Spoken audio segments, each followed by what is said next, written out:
believe that men and women are equal. Of course not. Who told you they are? You don't believe they are. If it's something that you have to constantly ask about, constantly struggle to achieve and enforce, then it isn't a natural state, is it? If it was an obvious accepted fact, then it goes without saying, no argument is necessary. No one ever says, do you believe that men and women both have arms and legs? No one ever says, do you believe that both men and women breathe oxygen?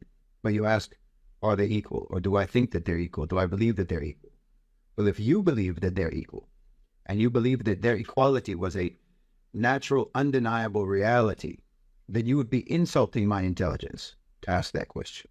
Just as you would be insulting my intelligence if you ask me, Shahid, do you believe that both men and women have arms and legs and breathe air? But you're not actually asking me if men and women are equal. You're asking if I believe that they're equal, which means that you're asking me if I believe in your concept of equality. Well, I don't.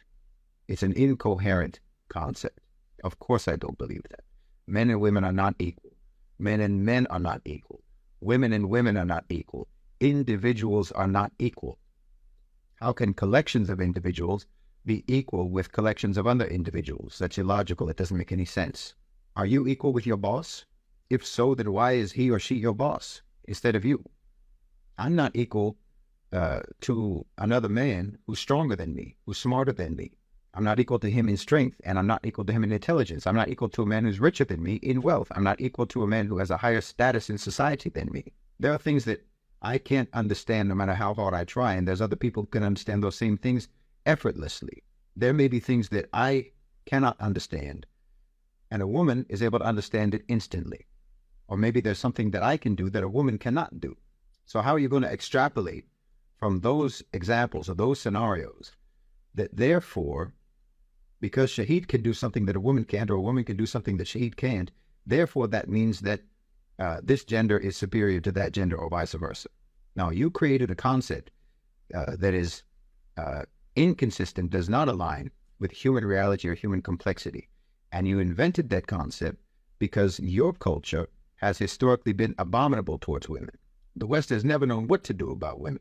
You went back and forth for centuries trying to decide if women were goddesses or witches, tools of the devil, the cause of original sin. You used to wonder whether or not women even had souls.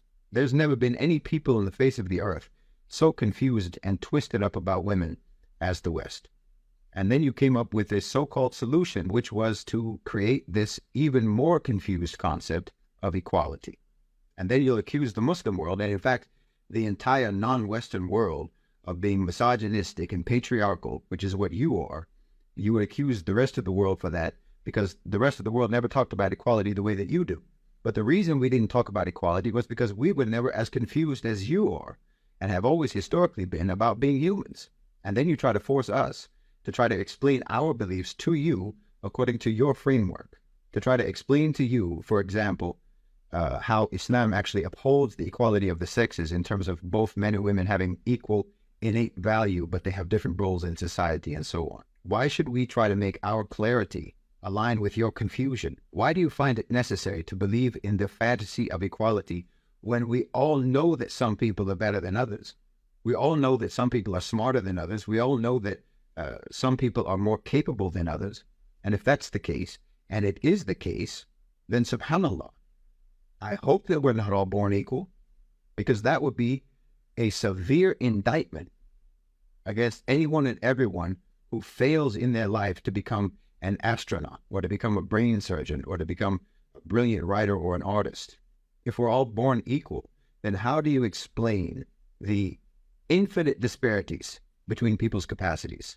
But then you're going to say that all women are equal with all men, when all men aren't equal with all men, and all women aren't equal with all women.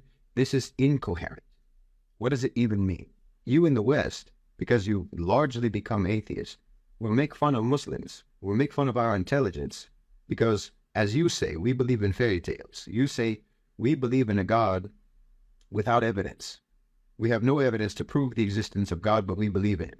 Meanwhile, you invent a concept, this concept of equality, and treat it as sacred, and you believe in it religiously, with religious devotion, and you demand that everyone believes in it, and no one can dare doubt the reality and the holy truth of the concept of equality, even though all evidence that you are exposed to on a daily basis disproves that concept. So you'll make fun of us and you'll look down on us and you'll insult our intelligence for believing in something that you say we don't have any proof for. Meanwhile, you're believing in something for which all of the proof that exists disproves it.